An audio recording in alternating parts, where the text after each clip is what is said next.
Hello, welcome to IGTV, and this is your special edition of Week Ahead. We'll be looking ahead to the week starting the 11th of December for you. Now, it's such a lot more happening than we think as we approach the end of the year. Let's just have a look at what's in store on the economic front. There's not a lot around on Monday, so on Tuesday, we start off with consumer confidence numbers and business confidence numbers out of Australia.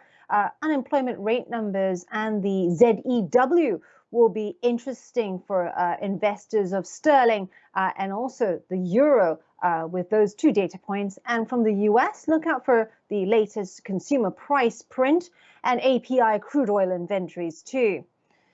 Following on in the week, on Wednesday, we've got the Tankan out of Japan, monthly GDP figures out of the United Kingdom, trade balance to boot as well. And from the Eurozone, look out for industrial output numbers and producer prices out of the US as well. Of course, the big set piece will be the Fed interest rate decision and what they say about the outlook, because as we all know, there's been so much enthusiasm, so much in the way of hopes of this early rate cut sometime in the beginning of 2024.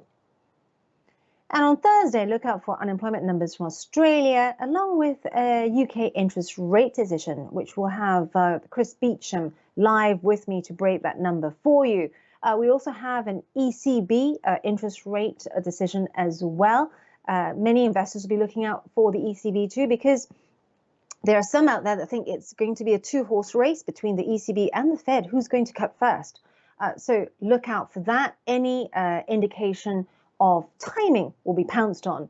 We've got retail sales numbers out of the US, along with business inventories too.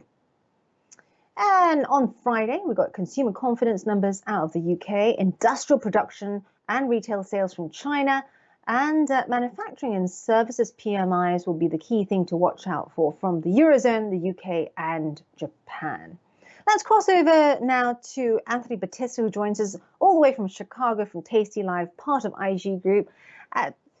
But it's such a crazy time. It seems like we should be winding down for the end of the year, but actually it's really busy out there. Two interest rate decisions. Also, I read somewhere next year is going to be key in terms of elections, some 40 elections to come, including the US one in the next 12 months. Where is the volatility going to be? Wow, volatility is really pointing to everything being status quo right now. Like, don't upset the apple cart. Like, we're just about approaching record highs in almost every index, the Dow, the S&P 500, the Nasdaq, even the Russell, which has been the weakest of the group all year, is catching a little bit of a bid. The dollar softened a little bit. I know the euro sold off a little bit this week after having a great run the week prior. I think that's a nice little backfill there. Maybe catch another bid in the euro and in the British pound, which would be nice. I believe that's what will happen. But the market itself, election year, they're waiting for volatility. Just stay here. Don't do anything. It's like Goldilocks right now in the U.S. Now, the other key thing too is that we are still in the midst of two wars, stubborn inflation, high borrowing costs, of course, all this talk of the interest rate or expected interest rate cut from the Fed. Where do you think the big key financial instruments will be for investors in 2024? Is it going to be oil? Is it going to be more forex, like yen, for example? We're talking about intervention there. Where are the nuggets for the action? Yeah, it's a great question. I have a love-hate relationship with oil. I think it's one of the more news-driven products, but man, this year, meaning the year of 2023, with all of the horrible news that we've had about this world, you would think it would affect oil to make it go a lot higher. It did exactly the opposite. We're making 6 months lows in oil. I hate to use the word manipulated because I don't believe any markets are manipulated, but oil is one of those that's really news driven. And I never get the move right in oil. I have no idea why. So I'm the worst person to ask about oil. I think it's a commodity. again, I don't want to say manipulate. It's just a very hard retail product to trade. And I love the retail investor. I like trying to do things that make the retail investor a little wiser in this market. And oil is just one of those things where that's a tough trade for me. In terms of equities, I just spoke to an equity analyst recently, and he was saying that next year is going to be big in the first half for med tech, dialysis type stocks. Then later on in the year, he likes mining and also tech will make a big rebound. What kind of sectors are you looking at for 2024?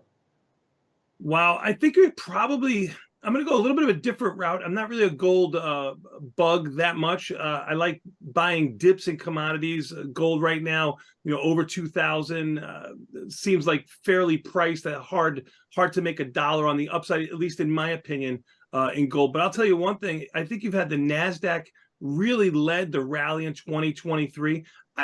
I think that maybe you're going to get a little bit more of like the banking stocks, those old type of dividend paying stocks that are going to lead the market in 2024 and get a little bit away from tech. Now, every market's had a nice little run here. You even had cryptocurrencies, making highs they have not seen all year too, which, so there's always a market out there just about for any type of trader to find, especially on the bull side, if you're looking to buy low and sell high. Remember, two sides to every trade.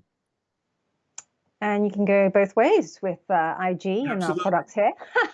Now, moving swiftly on is also really busy on the corporate front. Stay right there, Bat. We're going to come right back at you. We've got Oracle out with second quarter numbers on Monday.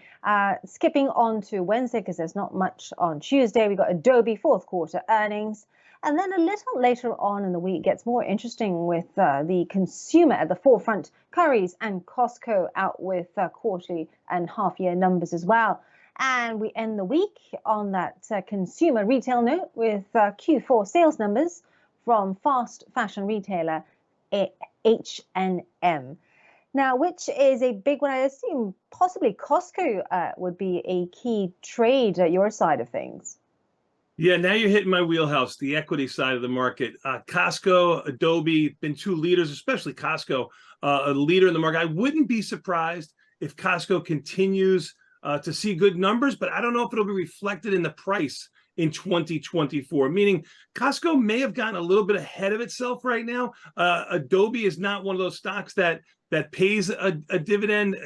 Adobe is a nice, how do you say it? Up and down type of stock. Costco has been much more fluid with its movement to the upside. Costco also is one of those stocks I just mentioned a moment ago that pays a very nice dividend, a little over $1 dividend, which equates to about a 0.72 interest on that money. So Costco for me is probably one of those stocks for 2024 that I think will still continue to lead the market. And interestingly enough, plenty of broker upgrades for Costco in the last month or so. Just one really quick question for you, because the retail space is always interesting to our clients here. Are you finding on the ground that retailers in the US, those that offer the buy now, pay later services, are the ones that are faring better? I'm thinking they got a little bit ahead of themselves too. I don't like that business model, only from a consumer standpoint. When we have to go in our pockets and say, I'll pay you down the road, it's usually not a good thing for the consumer. Thank you very much, Bat there from Chicago. Tasty live for us, which is part of IG Group. Until then, have a good weekend. Do tune in for more analysis. You'll find all of my analysis and IG's analyst analysis on at IG.com and at Angeline Ong on Twitter, and of course our website too. This is IGTV.